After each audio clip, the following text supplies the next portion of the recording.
This is the Disturbing the Peace podcast with your hosts, Justin Lanero and Ruben Stanford. Yo, Rube. What's up? What's going on, man? It's been a while. You know, life happens. Life on life's terms. Three of us have different lives, different places. Although you two are in the same state. You know, the weather is warming up. The show is heating up. The Disturbing the Peace podcast T-shirts are in. In fact, I got some good news this weekend. There's a place called Newbury Comics. I don't know if they're in New York. Mitch knows what they are. It's a store that sells records, comics, all types of urban shit. They're going to throw some of our T-shirts up and maybe give them away. So that's good news. You know, the show is now sponsored by DraftKings. So if you're not on DraftKings, you should probably sign up using our promo code, which is Peace, P-A-C-E. And, we'll hook you up with a free DraftKings ticket. All you got to do is throw like $5 in. Mr. Stanford, my son calls it. My son calls your last name. He says Ruben, and I got to correct him all the time. He butchers it like every time, but you're always in his mind though. So he was swimming in the T-shirts, and he does like a facsimile of the podcast introduction, and like, damn, it's not that hard, East, but. You know, what's going on, man? I missed you. I got an Listen, man, life is good. I'm back. Yep, love me. I'm just happy to be here. You know, I'm happy to hang out with my brothers. It's good. Yeah, you know, I grew up with Standiford, Sanford and Son, so I understand that somehow or another that's Ruben Stanford is a little bit. My mom tried her best to give me a very good righteous Jewish name with a little bit of an English spin on it. But it's for whatever reason, sometimes it can be a little tough. You know, Red Fox, Sanford. That's it. Yeah, Sanford and Son. I grew up with that as the common joke for my name my entire life. Man. I miss you. I missed you, Just. I miss Mitch. I missed all my people out there that have been asking, like, hey, what's up with the grind? And the grind is real. We're here. It's just that, like you said, everything that's happening in the city, happening in our lives, we're real people. And real shit happens to real people. So we got a lot of things going on. William just came back in town. I just picked him up from Lake Placid. And you mentioned that, yeah. Yeah. The boy outgrew every stitch of clothing that he had. I think he came back with one pair of underwear. It's crazy how big he got. He's working out, doing CrossFit. Finishing up a freshman year at boarding school. So watching my boy come home. And he's like, Dad, let's go spend this money. Right off the bat. He's like, yo, Dad, I'm home. I need to re-up. I got to get my clothes together. He said, I got to get what did he say today? He said, he's on this whole Drake vibe. You know that when you listen to a couple of songs, Drake says dog a lot. Have you noticed that? I don't know if you're listening to Drake. I feel like that's synonymous with urban culture. Dog. Yeah, but every line now he's like, yeah, dog, yeah, come on, dog, it's not that serious, my dog. I'm like, okay, this is. Does he use the N-word? Do you allow him to say? I mean, he doesn't. You know what? It's funny. None of the kids use it. I grew up with it. I mean, I grew up with Red Fox, as you just said. I grew up with a whole lot of Red Fox, a whole lot of Richard Pryor. Then I got into my conscious phase of just being like, nah, that's not cool. You know, too much has come from that. Yeah, and too much has been given. Too many lives have been given to that as a negative connotation. But then I said, then after a while, at some point I just be like, man, fuck it. If I want to use it, that's on me. But in the presence of white people, sometimes it could be a little too much because you're looking at people and you're looking at faces and you're like, ugh, But I know Mitch knows in New York City, the kids from Bangladesh, the kids from Dominican Republic, the Latino kids, the Asian kids, everybody's throwing nigger around like it ain't nothing. I mean, they toss that around like it's that ain't nothing but bird feed to the pigeons out here. That's easy. They just throw that out there like it's nothing. But it's crazy. Yeah, I'm not like when you're on a train, it's a tough one, or the bus, or you're moving around. It's like you feel it, but sometimes I guess you gotta throw a hard nigga at somebody every once in a while. Like when you're really it must be hard for you. Somebody's being hard, like you feeling it, but nah, I try to stay away from that personally. It's not my. It's got to be hard, every time I mentioned you on my other podcast, the Football Diaries podcast the other night, and Bob Harris was like, "You got a show. I like the show, man. You guys are touching hearts." And I said, my co-host, my childhood friend Mitch, I said, Ruben is very black, and I'm very white, and the worlds come together. And I'm not talking about your pigmentation, like the color. I'm like, you're a black, proud black man. Mm-hmm. Living in Brooklyn, trying. So that's something that you honor, and I respect that. And so I could see how people throwing the N-word around, you'd be like, yeah. Come on, but buddy, the tricky thing is, like, people throw the word. There are people that don't use the word nigger, and like they refuse. Like I grew up on listening to Red Fox, like I said, and Dick Gregory, reading the book Nigger when I was young. So it's like with anything in America, if you expose people to it and you give them understanding and knowledge around it, then you can move forward. So like when I read the book Nigger, when I listened to how Red Fox and other comedians use the word to kind of diffuse it and take the sting out of it, I understood that.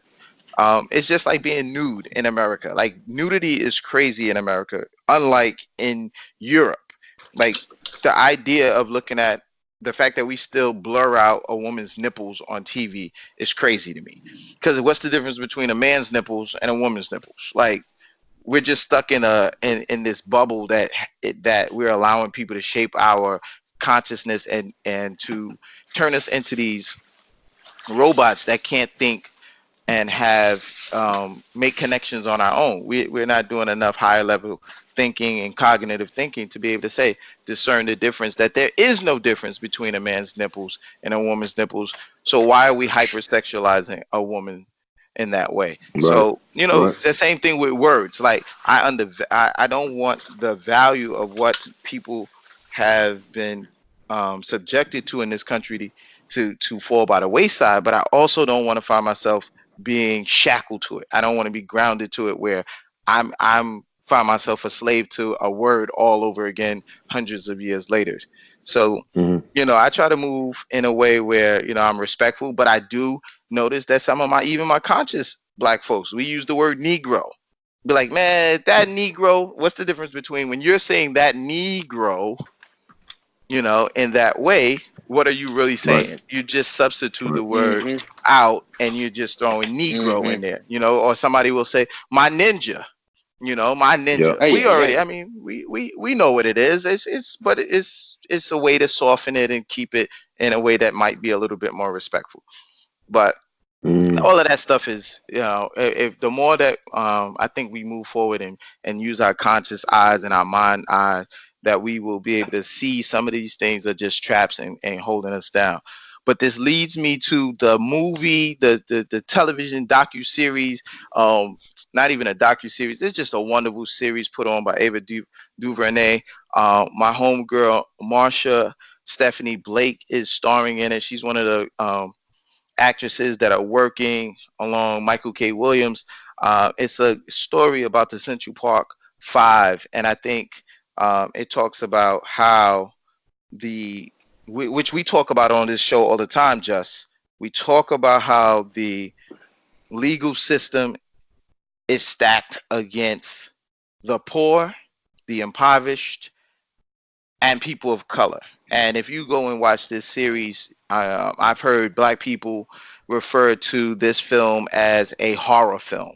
That's how deep it is, bro. It's talking about what I lived through during the late 80s, which was this period in the early 90s, which is this period that the media in New York dubbed the wilding of black people. They were calling teenagers my age savages, and this young woman was raped in Central Park. And these 5 black teenagers, little boys, pretty much, when we stop and look at it years later, they got sent up the river for a crime they didn't commit. And this story is now on Netflix, and it just lays it all out there in details that we didn't even know. But it's touched a lot of people. Is it on there now, or? Yeah, it's on Netflix now. Like, it's crazy. This is everything that is in the black community right now, if you're not on black Twitter, if you're not on black social media, then you might not know how this is like the buzz. This right here is as big as, you know, Anthony Joshua getting knocked out last week. It's bigger than Anthony getting slayed by Andy Ruiz of Mexico, baby. Yeah, damn, huh? Butterbean. Yeah, so there's some things to check out. I hope you check it out. I want to get your Definitely. feedback on this, because I'm on it. the more people get an idea, get a chance to see what people in the communities of lesser means of color have been saying, that the system is very much stacked against you, and that there's inherent racism that just flows throughout our legal system. And it's, you know, it's pretty disgusting that you have young people that are being tossed by the wayside, and just put into institutions for huge portions of their lives for crimes they didn't commit. Scary. Oh, yeah. Scary. Really scary. Not to mention, I mean, they basically give up their whole lives at that point, because there's no way you bounce back from that. Right. You know, you're. I mean, they were behind bars for like 6-7 years. So, like, how many years did they serve? They did. They recently released. You know, this was not. This wasn't a quick bid where you could say, hey, you know, they spent their youth in prison. You know, they spent a lot. I mean, like the formative years, like 15 to 22, or like whatever it was, like a minute. And not to mention, like, when they come out, how can they reacclimate? You know, I mean, their whole all the years that would have set them up for their adulthood, they spent behind bars with like convicted felons that actually were criminals. Right. And, you know, some that were. I mean, what position? How can you pivot from there? Where do you go from there? I mean, were they given some sort of like? They got a payout. I mean, they got a payout, but they settled a civil suit. Yeah. But you know, that these civil can't suits, put a price tag on those years missed. That's what I wanted to say. Yeah, exactly. You know what? Like, around the same time, didn't that shit happen? On the subway with the guy that was like, Bernard Goetz. We had Bernard Goetz. He felt threatened and gunned down like 3 of them, right? Three or four black teens. Yeah. Well, these same dudes, time frame. The Central Park, they served around anywhere from like 6 to 13 years in prison, and then they received, through litigation, they received a payout of like 41 million, but that they had to share amongst themselves, you know. Okay. But like you said, New York was at it. The same thing that we're hearing now, like in the news, like you always have to say the name Tamir Rice. You have to say the name Trayvon Martin. You have to say these names so that these individuals live on. But I could say the name Eleanor Bumpers, you know, and that's a New York name that people here in the city, we know. This was a lady that was killed, mental illness, and killed by the police in her apartment. And Bernard Goetz was pretty much moving around like a vigilante hero for a lot of people, because he was waiting for the opportunity to take the lives of black people. But we just, what was it? Maybe 6 months ago, Liam Neeson went on National Network and admitted to, during his a dark period in his mind and his life, he said he walked around with a weapon, looking to harm a black person in a way of revenge for one of his friends who had been attacked by a black person. So he just walked around with hoping and waiting for an opportunity to violently try to hurt any black person that he might come across. So if we just take a moment to step back and say, there needs to be a greater conversation about race in America, race around the world. Why is there so much disdain and hate for people of color? What does that actually mean? And we actually understand what it means. It means that white supremacy has sunk so deep into the minds of many that they don't even know that they're part of white supremacy to begin with. And then secondly, you're actually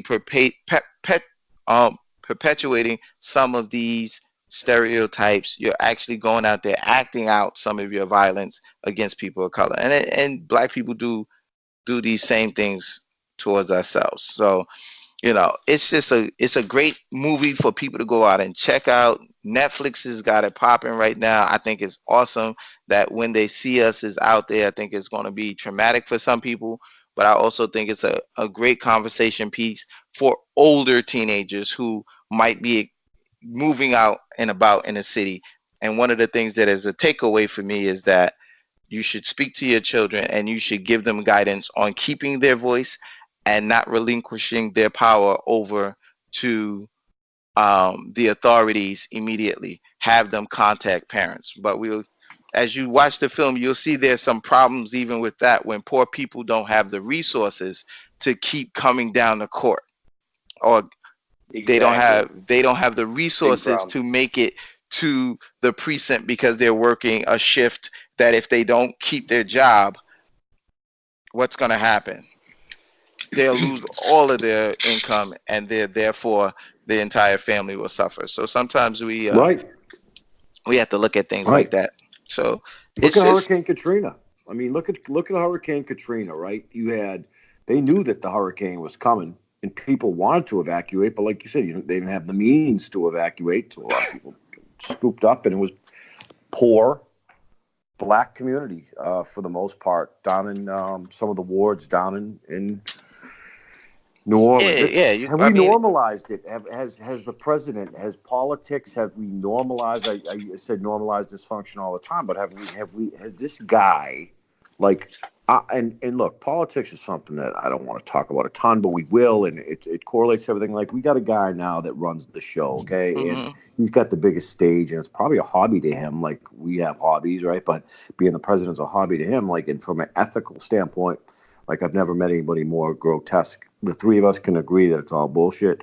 Right. It's all rigged. It's like the lesser of two evils. Who's the lesser asshole? And he's a blatant asshole. But, like, he's got the platform, just like we have a platform, but obviously on a larger stage to, instill and embrace hate and then posterize it. So the youth and everybody else is picking it up. And then if he says it, then it must be okay. Yeah, I think 45's got a lot of power. I mean, he's the leading figure in our nation, and we're one of the top nations in the world. Of course, 45 has a lot of power. The media has a huge responsibility. Sure.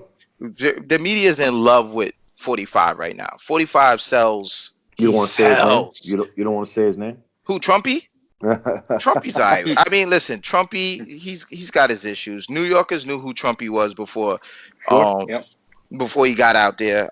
We knew his heart. We had heard of his antics. We have heard of all of his racist antics here in New York City. So it's not that Trumpy's not a surprise for us. Trumpy is a surprise for some other individuals who voted for him. People that were more concerned about their 401ks. They thought he was an amazing businessman that was going to, the trickle down effect. Trickle down economics actually doesn't work. We already understand that. We understand that in America, some of the ways that you can acquire wealth is through real estate. We know that already. Oh yeah. Yeah. And we already know that the way this country was formed, when they started handing out parcels of land to individuals as the country was being formed, and what people were left out of receiving land, right there you just create the economic disparity instantly. Oh, yeah. So we know that. So what 45 is doing is pretty much just giving people hope. Some people he's giving hope, and he's galvanizing and mobilizing other individuals in another direction to kind of be more inclusive, which is cool. I think it's important to have, there's a pendulum. There's a pendulum swing where we're looking at Trump broadcast his speech, and we know that he has a great influence on a small number of people. What we need to do is be able to say to all the well-meaning people that have a certain amount of privilege, once again, what are you doing with your privilege? How are you trying to help others? How are we going to build a country that you want to live in. Build the country that you want to leave for your children. And that's what I think this show is doing. We took a proactive stance, not to be against Trump. But we're taking a proactive stance to say, hey, let's talk about some things that mean something to us. Let's look deep inside. Let's ask ourselves some questions.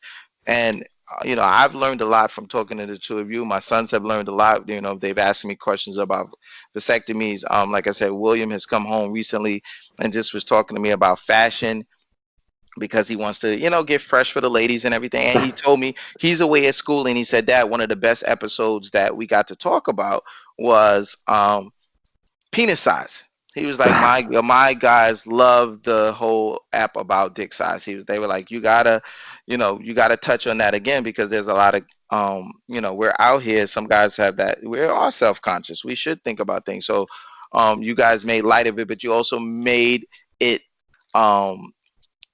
palatable where we could stop and say, wow, it's just not us. We're 15, we're 16-year-olds, and they're grown men talking about it, and they're giving us the okay to say, hey, whatever size you are, be comfortable with it. So, we talked about that. And then he said, he looked at some shirts and styles. He's into Supreme and some other stuff. And he's into, he likes the Japanese styles and indigo jeans and everything. He said, tell me about some of your styles. And I was like, William, when I was your age or just a little bit older, the styles were disgusting. I was like, you don't want anything from the 2000s. 2000s may have been the worst era. I mean, some people think the 70s was bad with hot pants and stuff, and guys with having polyester. Polyester is not breathable. Polyester next to fire will burn up on your ass like Shrinky Dink. You don't play with polyester. But the 2000 styles were disgusting. Do you remember the NBA Mitchell and Ness jersey dresses that guys were wearing? Oh yeah. Hey, like that, it was insane. That is one of the worst. Like, don't bring that back. Like, I hope that style never comes back. When you're walking around with a 4X white T-shirt dress, like a dress. Goodness gracious. The white T-shirt dress was one of those hands down. What are you doing? Boiling water? Somebody's over there making ramen noodle. You taking a piss? But hey, Rue, speak for yourself though, Mitch. I know you can attest to this. We dressed pretty dope in the late 90s. What did you have? All right. What were you wearing? Well, I was confused. Let me bring it back to like 94. I was like, I was kind of what do you call them, wiggers, and there was a store called JW. Remember that, Mitch? Like Structure JW. I had the early 90s, mid 90s was kind of like an attachment to like maybe the late 80s, and then like baggy jeans. But I always had dope sneakers. Always. Sneaker game had to be fly. Yeah. What was your joints? We had that you had like you just say, look, I those are my classics right there. The Air Force Ones, of course, and then of course I had to have the patent leather Jordans came out in 94, 95. Had to have those Space Jams. Yeah, those Space Jams. Yeah, okay. No doubt. And then then they had the black and red came out, and then the all white, which I wasn't with like the North Carolina blue, but. The Air Maxes always had to have Air Max. And it's funny now, guys, is you go to the stores and then you see stuff like, wow, look at the 1990s, like everything, like kind of like movies and everything else, like coming around again. I needed to have it, and of course you needed to have Tim's. And then I think as the older I got, you always had nice. Remember, so it would be a little mixture, like some Abercrombie and Fitch. Had a shop at Macy's. You had Tommy Hilfiger in the mid '90s, Nautica, and then got a little smarter with Polo. Yeah, my whole crew. In the '90s, we were boosting. Either you were boosting, they were boosting like the fresh polos. They go into the store, but in the '90s in New York, you had the Low Lives, and you had my crew was some young dudes that moved around. They called them Twin Sports, and there were groups of people that would run up into the Macy's, the Nordstroms, and they would go hard for some polo to get that teddy bear and stuff like that. But those were That was a teddy bear. that was the teddy bear polo or the Aztec Native American print or the flag print. Like those were some big big fashion moments. I think they shaped a lot of people. But I think 90s actually was a little bit better. It wasn't as baggy yet. They hadn't gone crazy with the, like, do you remember when Jay-Z, like, I think you guys, I'm sure I had his sweatpants. When Rockaware dropped, I had his sweatpants. Remember High Voltage, Mitch, downtown Boston? Rockaware came out, and I had to cop some sweatpants, some cream sweatpants. Did you ever have the G Unit bra set? You had that? I never went there. You never had the G Unit halter top? I think that was so. G Unit was, now you're going like that's 2000s, isn't it? You had the G. That's 2000s. You had to have the G Unit camisole.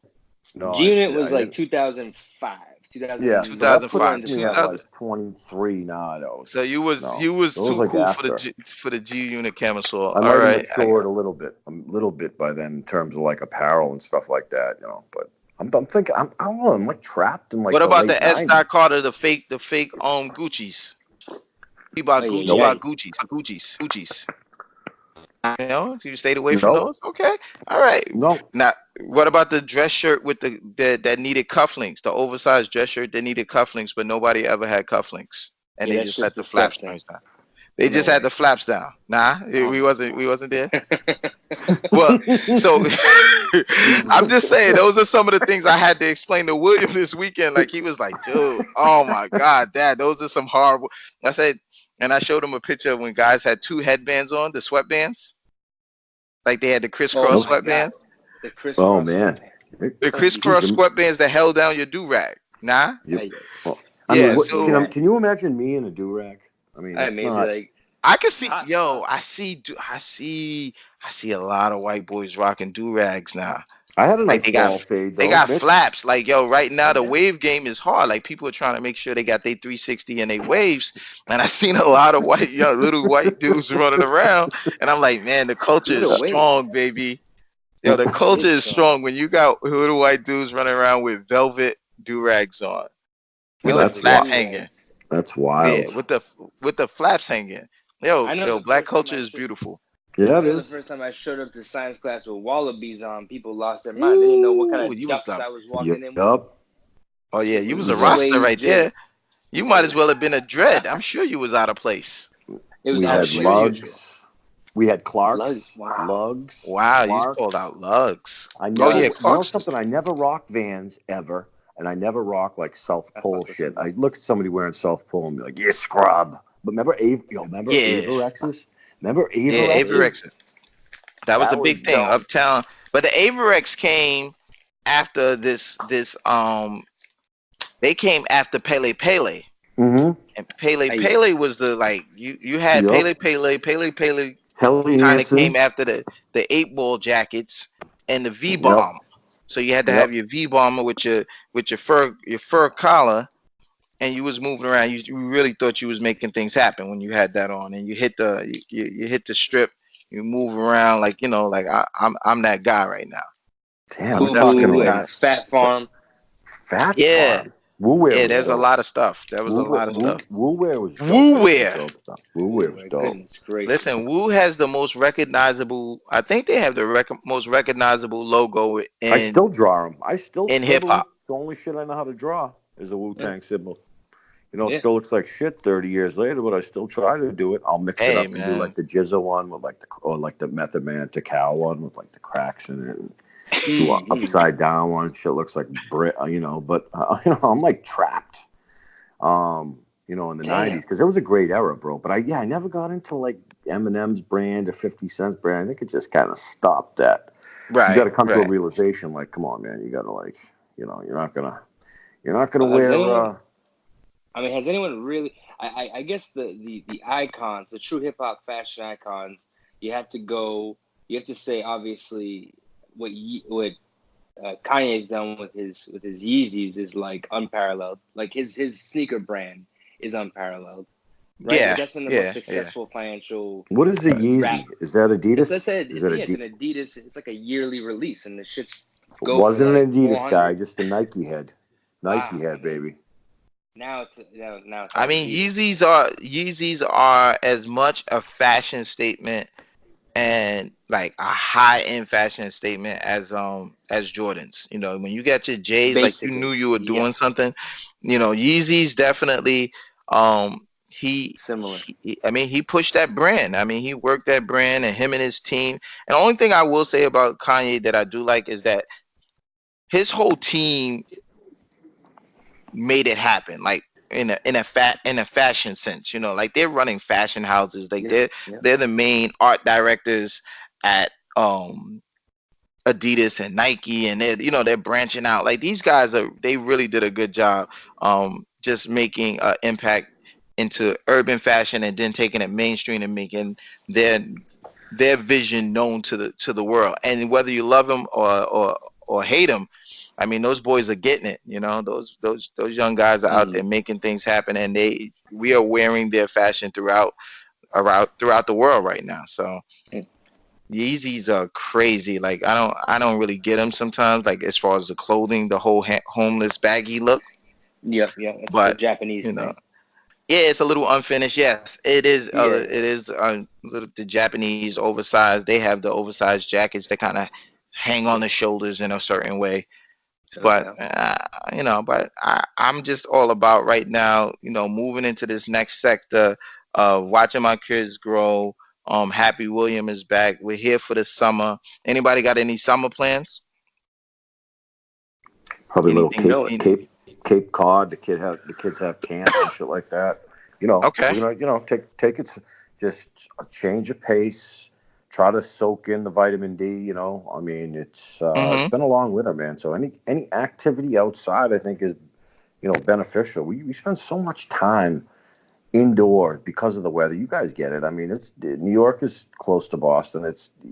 I'm telling you, it can have some type of, Mitch, you and I spoke about this, and some sort of residual effect on your mental well-being. Without a doubt. Absolutely. Anything outside is going to be good. So you got to embrace some. Violet had a little birthday party yesterday. It was a mixture indoor and outdoor, but people want to be outside. Yeah, she'll be 4 Wednesday, so that's cool. Oh, that's great. People but then you have the crowd that wanted to chill inside and fixated to the TV and fixated to the iPad. It's like, Dan, you think back and you're like, on a day like this, back in the day when you were 12, 13, 14, 15, 16, you were outside until the lights came on. All you wanted to do was run and rip the street. Give me a ball, give me something, But you want to enjoy the weather. And when you got tired, you sit on the steps and you just, you start snapping on each other, cracking jokes. Who could rank the hardest? Who could do the dozens the hardest? You work on your verbal skills when your legs get tired. I mean, we used to just race for corner to corner, sewer to sewer, from one, standing in a spot and say who could jump the farthest, do the standing broad jump. Whatever, everything was a competition and everything created some, actual movement. But we don't really have that now. And you enjoyed it. Toy guns, shoot hoops, football. Oh man, no toy guns in my house. My mom was early on that. The police will kill you. I guess it's different. Wow. I mean, here I am in the suburbs, right? And my mom had that. So I guess it's. My mom was different anyway. I already told you she had the religious thing going on, but she was definitely like, no, I'm not going to lose you that way. You're not going to get you're not going to go out there and get a water gun. You're not going to paint it black. And then back then you didn't even have to paint them black. You just got the black cap guns or the black water guns. And she was like, no, that's not for you.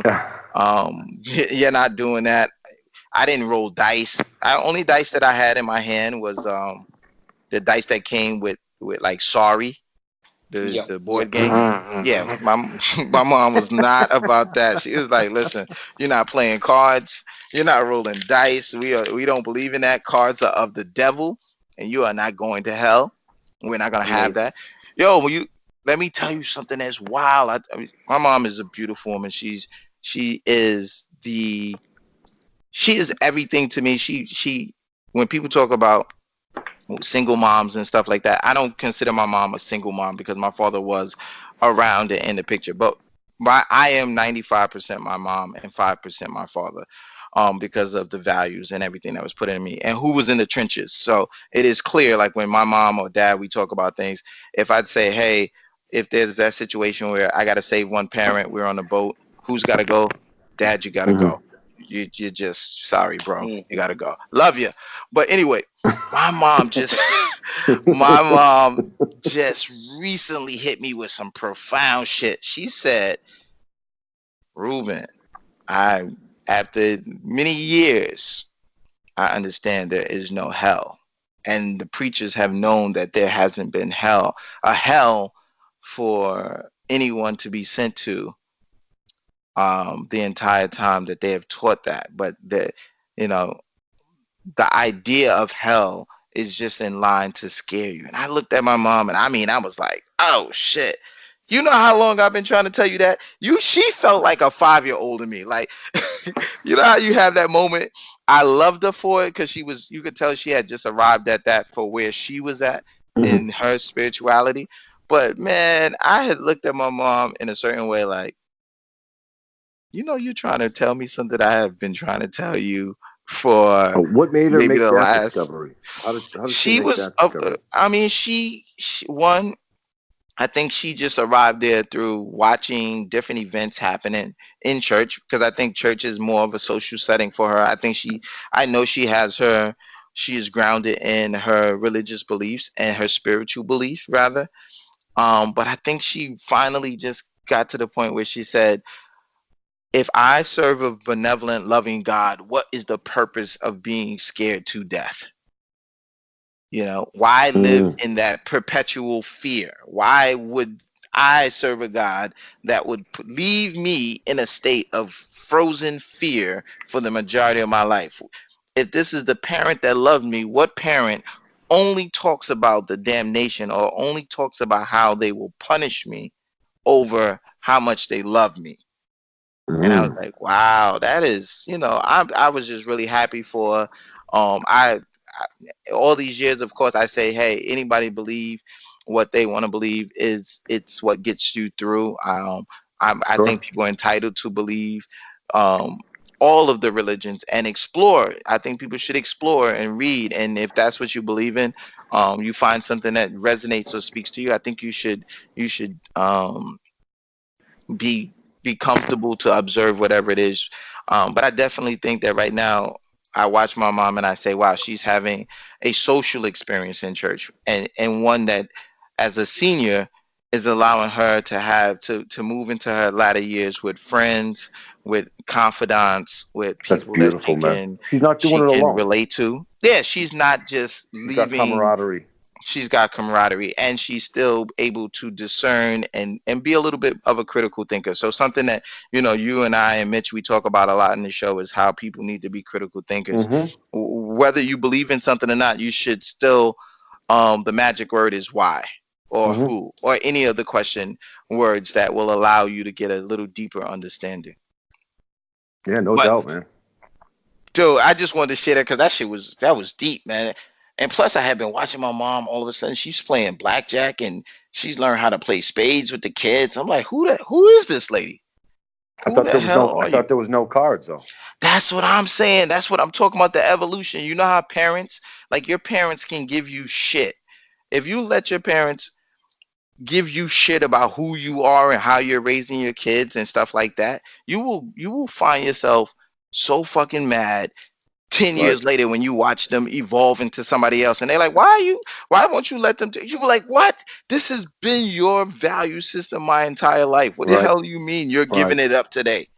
That's why you should just live your life, live your life, make the decisions, people can change, constantly evolving with time, insight, being open-minded about certain things. I met a guy the other day where he's about 78. He's still working full time, and he's from India, and his knees are all screwed up. And he showed me his knees. He made sure he lifted up, and his knees are all banged up because he prays from his knee.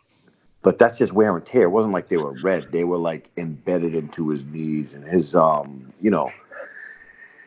Well, hey, whatever gets getting that. I know a guy that has stage 3 colon cancer, and he's from Morocco. And he, and his faith in what I think it's Muslim or Islam, that Right. kept him going, staying positive, having something to look forward to, having something to pray towards, and staying positive. That's a disease where if you don't nip it early, it can be bad. And the positivity, the spirituality, the religious component has helped these people, Overcome. Yeah. and this guy's knees, I was looking at his knees, I was like, wear and tear on like tires and shit that have like 75, 80,000 miles on it. They look like bologna slabs. His knees were like, damn, dude. So it's,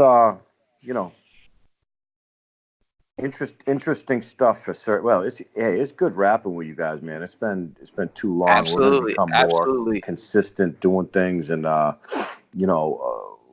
obviously DraftKings sponsors this show now. So Ruben, it's going to be nice to implement some type of weekly football content onto the show. Absolutely. We're going to be talking about Cam Newton. We're going to talk about the Todd Gurleys, the Saquon Barkleys of the world. By the time we reach, touch back down, the New York Knicks would have probably drafted RJ Barrett. The Raptors will probably foil Boogie Cousins from thinking he was going to walk in there and get himself a free ring for doing absolutely nothing. Yeah.